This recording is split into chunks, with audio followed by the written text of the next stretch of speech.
religión de Noé, no existía religión de Noé. Y entiende que la historia de Noé es una adaptación de relatos sumerios también. Porque los relatos sumerios del diluvio universal son más antiguos que la Biblia hebrea. O sea, en el caso de la Biblia hebrea, un Elohim le advirtió a Noé que por la maldad del mundo él había decidido destruir a la humanidad o algo así, o venía un diluvio. Obviamente en el texto masorético y las versiones que tenemos pues habla de que sería Yahvé, por ejemplo. Entiendo yo que la cosa no es así. Creo que cuadra más con lo que vemos en las tablillas sumerias. En las tablillas sumerias habían dos dioses, Enki y Enlil.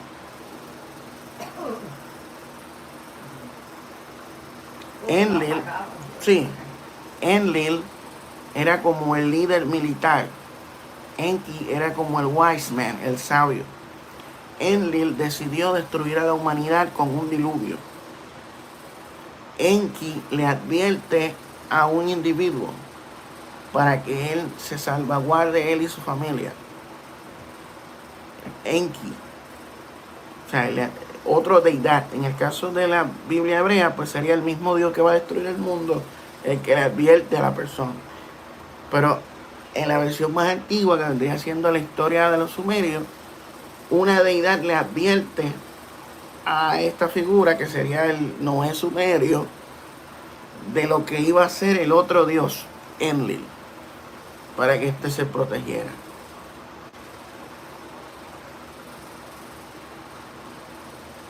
Café.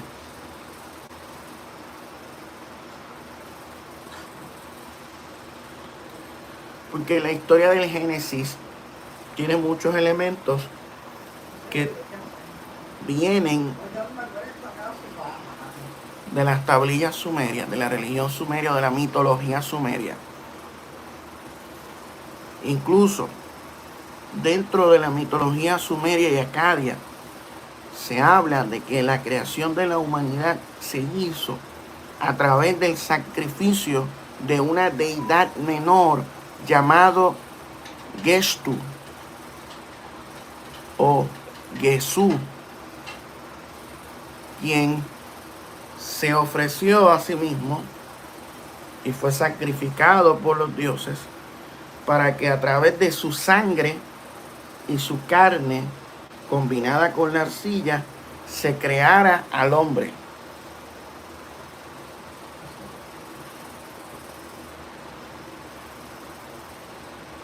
¿Le suena parecido a algo, verdad?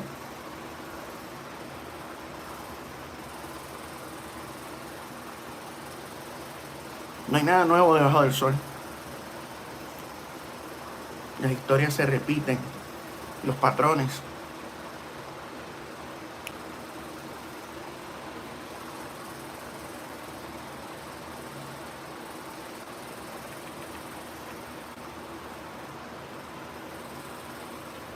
Nos dice Wilfredo.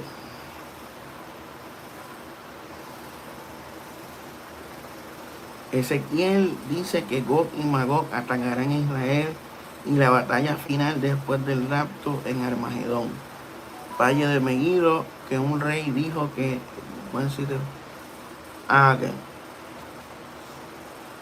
La profecía de Ezequiel 38 de Gog y Magog es una guerra que ha sido interpretada como una guerra escatológica antes del fin del mundo.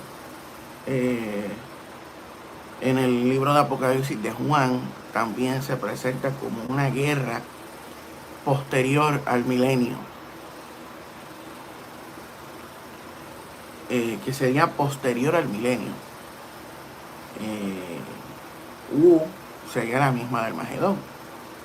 Yo entiendo que sería posterior al milenio. No es en Megiddo, sería en Jerusalén. Muchos evangélicos y muchas personas han interpretado Yo incluso en un momento dado pensé que Megiddo se refería al valle de Jezreel, que está cerca allí de Israel, un valle bien grande que Napoleón Bonaparte dijo que ese sería el escenario perfecto para la batalla final. Pero ¿qué sucede? El término hebreo es Har Magedón, el monte de reunión. Y el monte de reunión no es, el monte de asamblea no es Megiddo, no es Jezreel, es Jerusalén, el templo del monte. La batalla final sería ahí, en Jerusalén. Y eso coincide con la profecía de Zacarías 14, que también habla de Jehová llegando a defender a Israel en Jerusalén. Esa otra guerra, otra profecía, de otra tradición teológica. Porque en la Biblia hay diferentes profetas con diferentes creencias. No, o sea, esto es algo que le choca a mucha gente, pero es la verdad. Los datos son los datos, los hechos son los hechos. Dentro de la Biblia, del Antiguo Testamento, hay diferentes profecías de diferentes conceptos teológicos, de diferentes ideas sobre el fin del mundo, que no necesariamente es la misma del cristianismo y no necesariamente es la que es o la que será.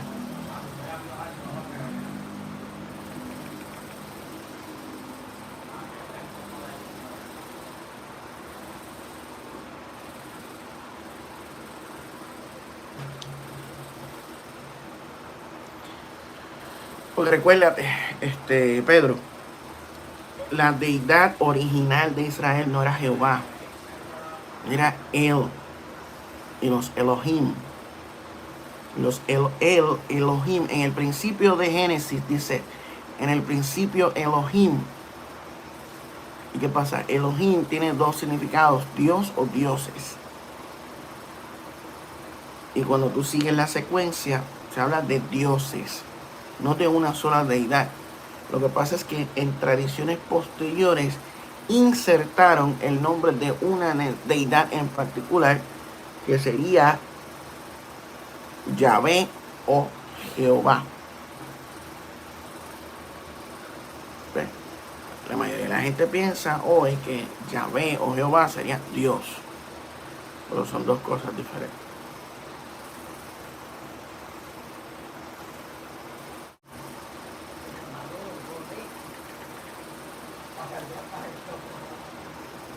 Nos dice, no se sabe si será, pero todo está pensando como dice la Biblia. No necesariamente como dice la Biblia, sino como dicen algunas interpretaciones acerca de la Biblia que la gente cree que van a ser así. No necesariamente como dice la Biblia, o sea, no es así. ¿Sabe? Hay cosas que la Biblia menciona que pueden interpretarse y aplicarse en un contexto contemporáneo, porque vemos muchas similitudes, muchas cosas parecidas, pero no necesariamente podemos llegar a una conclusión definitiva de que esto lo dijo la Biblia, porque en verdad no sabemos. Nos dice, saludos a Mauricio Berumen, perdón.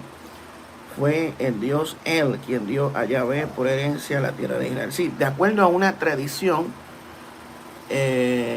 donde Yahvé estaba dentro del panteón cananeo o el panteón hebreo.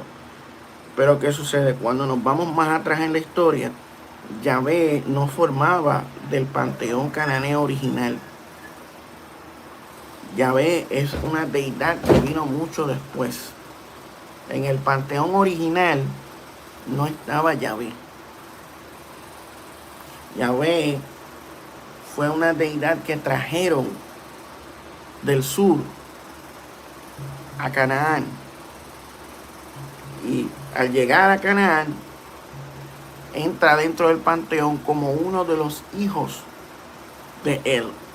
Y es en esa tradición donde él le da a Yahvé la tierra de Jacob, la tierra de Israel. Después, a posteriori, Yahvé ya no es hijo de él, sino que Yahvé se convierte en él. Se convierte en el nuevo El Elyon, en el Yahvé Elohim, donde se da el sincretismo y la fusión de deidades en una sola deidad.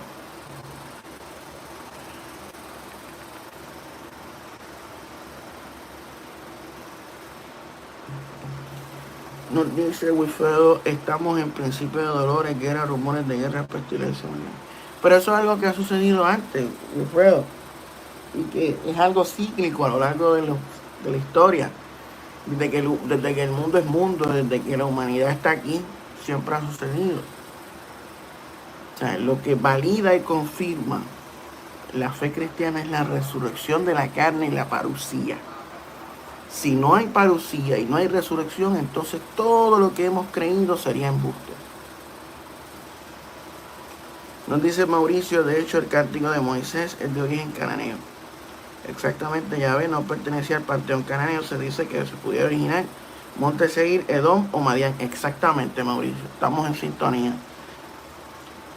Entonces, dice Venus, entonces Jesús es el Dios, el Elión, el hijo del Dios Elión.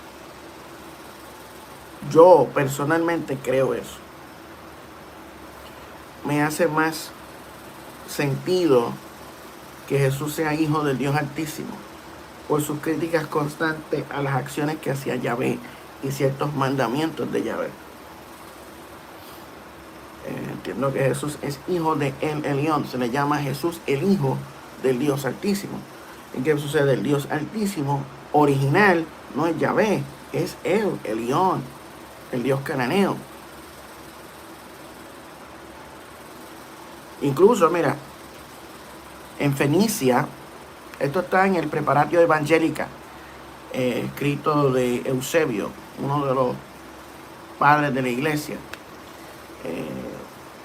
Menciona en Preparatio Evangelica que en Fenicia se adoraba al dios Cronos, o sea, el dios griego de la mitología griega, Cronos. Se le relaciona con Saturno. Y se hizo como una especie de sincretismo con la deidad cananea El. Los fenicios lo llamaban Il. Tenía una consorte. Yahvé tenía esposa. Y antes de que Yahvé fuera el Dios de Israel, él tenía una esposa que era Atirat o Asera. Quiere decirlo como una diosa madre. ¿Qué sucede? Il tuvo una mujer con la cual procreó un hijo, Ledut o Yedut. Se presenta dentro de esta tradición a Cronos o él o Il sincretizado como un rey de esa ciudad o de ese lugar, que cada vez que venía una amenaza contra el reino, él tomaba a su hijo Ledut, que significa unigénito. En el Nuevo Testamento se dice que el Dios Padre envió a su Hijo unigénito para que todo aquel que en él cree no se pierda, mas tenga vida eterna. Eso se ve en Fenicia, mucho antes que existiera el cristianismo. Y él ofrecía en sacrificio a su Hijo unigénito para salvar al pueblo de las amenazas externas o de los espíritus y demonios que venían contra la nación. Sacrificaba a su hijo unigénito llamado Ledut. Esto que estamos hablando usted lo puede conseguir en la obra Preparatio Evangelica de Eusebio, un historiador de la Iglesia cristiana, siglo II, siglo III.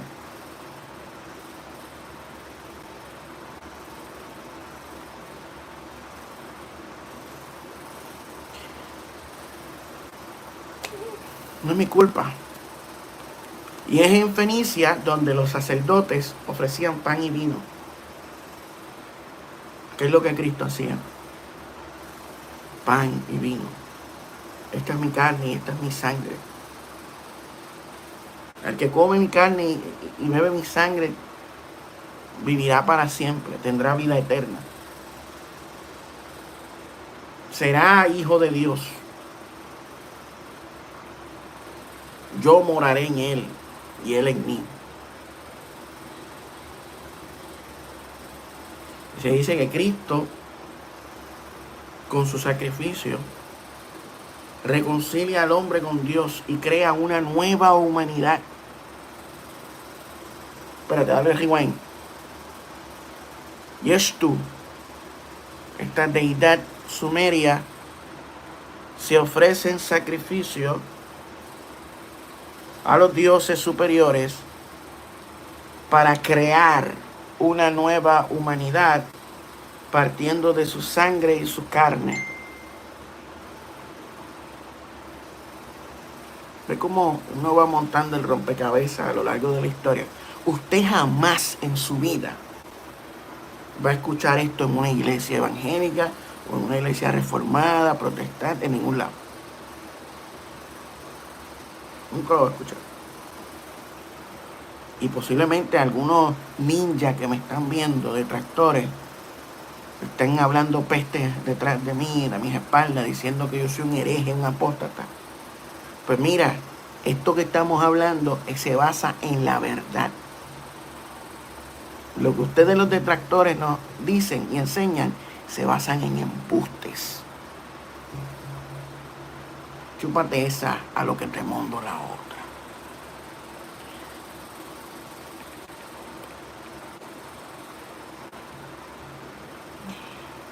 Nos dice, la misma historia de Jesús se parece así. Por eso es que entiendo que la historia de Baal, la historia de Ir, de Ledud, la historia de Geshtu, son como protocristos. O sea, que de ahí se tomaron ideas. Tenemos la historia de Dionisio, por eso ya lo hemos mencionado anteriormente, que pueden ver los videos en el canal. ¿Qué cosa? De una guerra nuclear, ahora estamos hablando de religión. Nos dice Wilfredo, sí, pero la tierra antes temblaba, pero los científicos dicen que la tierra no deja de moverse y el eje se movió. Han habido cambios climáticos anteriores, Wilfredo.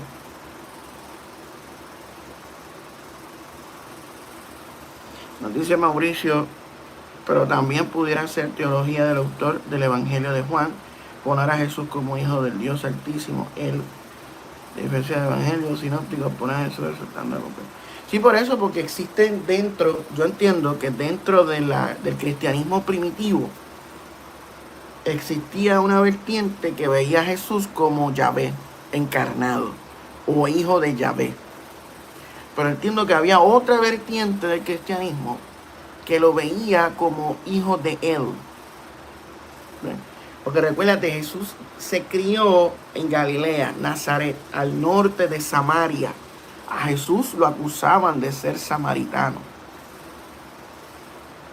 Hay teorías que dicen que Jesús era fenicio, en verdad. Porque había mucho sincretismo religioso en aquella época. O sea, el fariseísmo y el judaísmo, el centro de la religión oficial estaba en Judea. Jesús tuvo que bajar a Judea para confrontar al sistema religioso, a los adoradores de Yahvé, a quienes llama hijos del diablo, según la teología del autor de Juan. Sí, así mismo es. Pero entiendo que hay diferentes formas en las cuales vieron a Cristo. O sea, y estoy Usted le puede preguntar a cualquier historiador de la iglesia cristiana, a cualquier teólogo o erudito, le va a decir que después, o sea, en la era de los padres de la iglesia, en las etapas primitivas de la iglesia cristiana, hubieron discusiones sobre la naturaleza y origen de Cristo. ¿Quién es Cristo? ¿Quién es su Padre? Esa definición, esas cuestiones, o sea, habían diferentes vertientes. Lo que pasa es que se llegó a unas opiniones mayoritarias. Se establecieron esas opiniones mayoritarias como dogma. Pero no necesariamente algunas de esas opiniones estuvieran en lo correcto.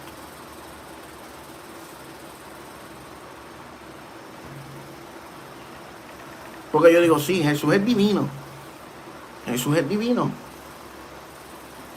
Pero ¿de quién es hijo? ¿De Yahvé o de él? Yo me inclino a que es por él.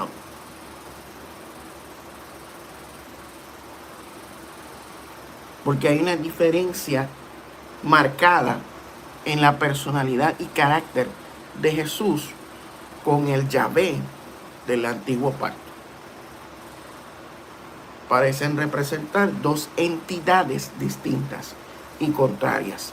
Sí, ahí estaba Marción de Sinope, ahí estaban algunos grupos gnósticos.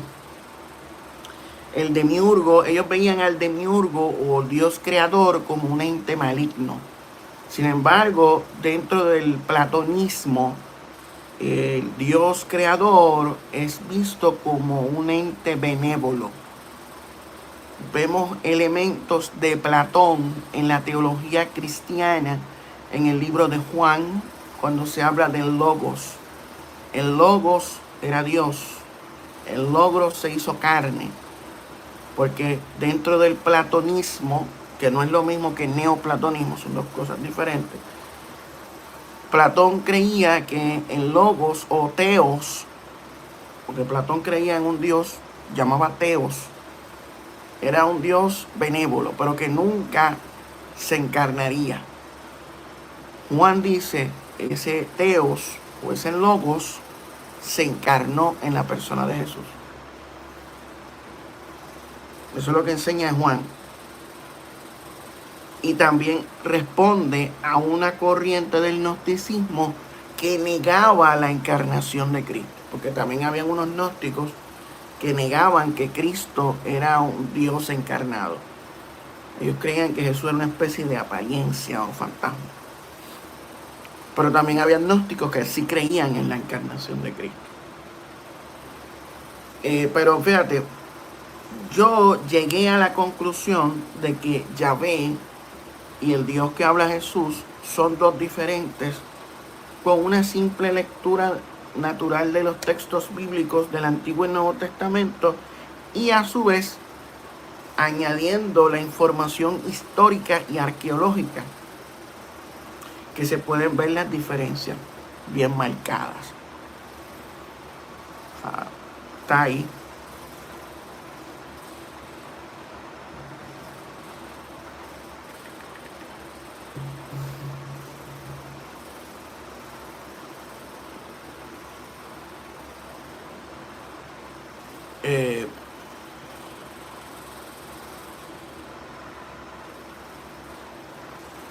Sí, los sinópticos mayormente, donde se ve que pueden ser elaboraciones posteriores, porque eso depende de, o sea, los evangelios son diferentes ángulos acerca de la figura de Cristo. Y esos 4 evangelios sinópticos fueron los que la opinión mayoritaria estableció como palabra de Dios. Pero existían cientos de evangelios con ángulos y opiniones de Jesús diferentes.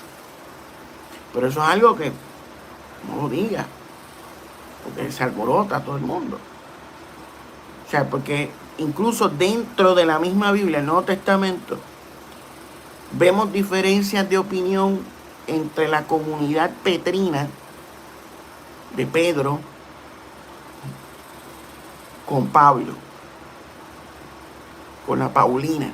O sea, como que existían diferentes corrientes. La teología paulina, que es la que abarca todo el Nuevo Testamento, casi todo el Nuevo Testamento son teología paulina. Pablo escribe casi la mitad del Nuevo Testamento, más de la mitad del Nuevo Testamento, que es luego considerado y aceptado como la palabra de Dios, como dogma. Está la comunidad juanina, la iglesia de Juan, o esa figura que llaman Juan, los evangelios, las cartas, el libro de Apocalipsis. Tenemos a Pedro y Santiago, que se supone que hubiera sido el líder original de la iglesia cristiana después de Cristo, que era el líder de la iglesia en Jerusalén, que en su carta, no sé si era uno o el otro, porque habían dos Santiago, pero el de la carta de Santiago se hace más énfasis en la enseñanza de Cristo que en la persona de Cristo en sí, que es algo distinto a lo que vemos en las cartas paulinas, donde se establece toda una cristología que está bien elaborada, con mucha influencia en la filosofía griega, como lo es el platonismo y Séneca el joven. También hay algo de Aristóteles, hay algo de Sócrates también por ahí, en las cartas paulinas. Y prácticamente Pablo cita directamente a Platón. Algo que es extraño, porque él por un lado dice que su sabiduría no proviene de sabiduría humana o hueca sutileza según el mundo. La que él recibe viene directamente del Espíritu Santo. Sin embargo, cita casi palabra por palabra a Platón y otros filósofos griegos. Y uno dice, wow, Pablo estaba mintiendo. Pablo dijo esto por conveniencia o desconocía. Pablo era un judío helenizado que conocía de la filosofía griega. Era un intelectual de la época. Cosas que no se pueden obviar.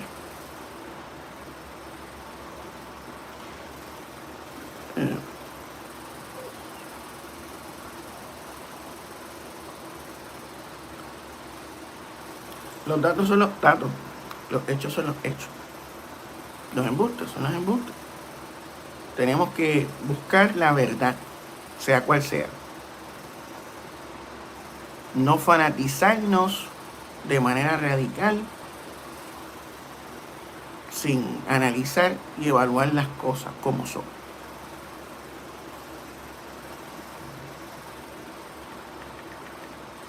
No podemos ser deshonestos intelectualmente.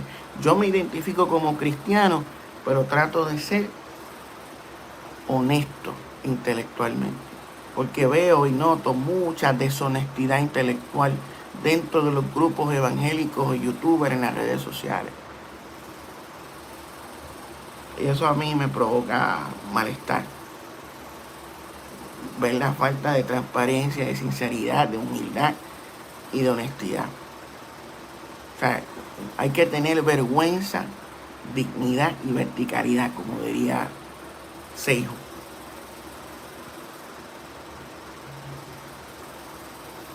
Y entrando esto con el tema ovni, olvídate, me hace todo perfecto sentido. Jesús sería una especie de alien hybrid. ¿Sabes? Jesús sería una especie de entidad híbrida. O sea, una naturaleza no humana, que sería su naturaleza divina, y la naturaleza humana, porque Jesús también era hombre. En la teología cristiana a eso se le llama unión hipostática, donde Jesús tiene doble naturaleza pero en un solo ser, 100% hombre, 100% Dios. En un lenguaje moderno sería un alien hybrid.